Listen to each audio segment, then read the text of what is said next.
بابا فرید گنج شکر رحمت اللہ علیہ نے فرمایا کہ بلی کی ایک ایسی حقیقت بھی ہے جس کے بارے میں سوچ کر اکثر میں بھی گھبرا جاتا ہوں۔ پیارے بہن بھائیوں، بلی کی یہ حیران کن اور پر اسرار حقیقت یقیناً آپ کے سامنے بھی کبھی نہ کبھی آئی ہوگی، پر شاید آپ نے اس پر غور نہیں کیا ہوگا۔ آج کی ویڈیو میں ہم آپ کو بلی کی اسی خوفناک اور حیرت انگیز حقیقت کے بارے میں بتائیں گے، لیکن ویڈیو میں آگے بڑھنے سے پہلے چینل کو سبسکرائب کر کے بیل آئیکن دبا دیں اور آل نوٹیفیکیشن کو سیلیکٹ کر لیں۔ بابا فرید کے معجزات۔ بابا فرید گنج شکر آج سے تقریباً 700 سال پہلے پاک پٹن میں پیدا ہوئے۔ آپ اللہ کے نیک بندے تھے اور اللہ تعالیٰ نے آپ کو بہت سے معجزات سے نوازا تھا۔ ان میں سے دو بڑے معجزات یہ ہیں۔ آسمانی بجلی پر قابو۔ بابا فرید کا پہلا بڑا معجزہ یہ تھا کہ آسمانی بجلی آپ سے ڈرا کرتی تھی۔ ایک بار بجلی گاؤں کے کسی شخص پر گر گئی جس کا آپ کو بہت دکھ ہوا۔ آپ نے اس بجلی کو اپنے لوٹے میں قید کر لیا اور تب تک نہ نکالا جب تک اس نے وعدہ نہ کیا کہ وہ آج کے بعد پاک پٹن کے کسی شخص پر نہیں گرے گی۔ یہی وجہ ہے کہ 700 سال گزرنے کے باوجود آج تک وہاں کسی انسان تو کیا کسی درخت پر بھی بجلی نہیں گری۔ جانوروں سے گفتگو۔ آپ کا دوسرا بڑا معجزہ یہ تھا کہ آپ جانوروں اور پرندوں سے بات چیت کر سکتے تھے۔ آپ کو چڑیوں سے خاص لگاؤ تھا۔ فجر کی نماز اور تسبیح کے بعد آپ روزانہ چڑیوں کو دانہ ڈالتے اور وہ آپ کے گرد جمع ہو کر پورے شہر کا حال احوال سنایا کرتی تھیں۔ جب چڑیاں جمع ہوتیں تو بلیاں بھی شکار کی غرض سے وہاں آ جاتیں۔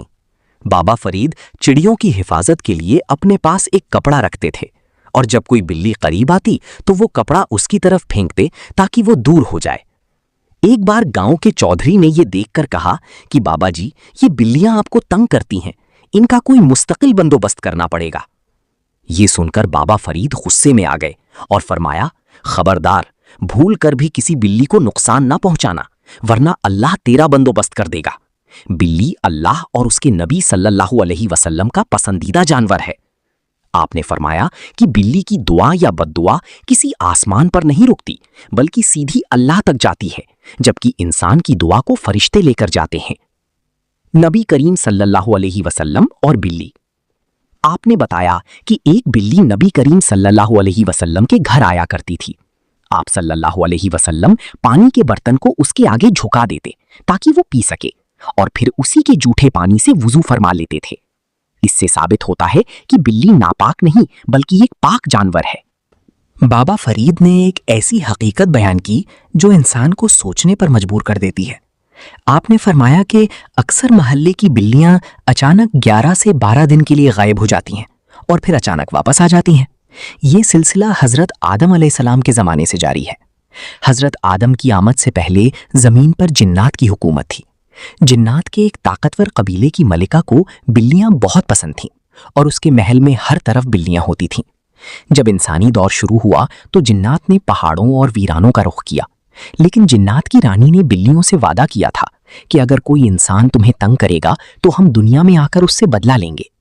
بابا فرید کا ماننا تھا کہ جو بلیاں 11-12 دن کے لیے غائب ہوتی ہیں انہیں جنات اپنی دنیا میں لے جاتے ہیں تاکہ ان کی خاطر تواضع کر سکیں اور انہیں انسانوں کے ستائے ہوئے دکھوں سے راحت دے سکیں۔ اسی لیے بابا فرید فرماتے تھے کہ میں بلیوں کے معاملے میں بہت احتیاط کرتا ہوں کیونکہ میں اللہ سے بھی ڈرتا ہوں اور اس بات سے بھی کہ کہیں کوئی جن مجھ سے بدلہ نہ لینے آ جائے۔ پیارے بہن بھائیوں، بابا فرید رحمت اللہ کا پیغام یہ ہے کہ بلیوں کا خیال رکھیں، انہیں کھانا پینا دیں اور ان سے پیار کریں۔ اس سے نہ صرف اللہ خوش ہوتا ہے بلکہ رزق میں برکت ہوتی ہے اور انسان جنات و دیگر آفات سے بھی محفوظ رہتا ہے۔ اگر ویڈیو اچھی لگی تو لائک کریں اور کامنٹس میں ماشاءاللہ ضرور لکھیں۔ اللہ تعالی ہم سب کی تمام مشکلات کو دور فرمائے۔ آمین ثم آمین۔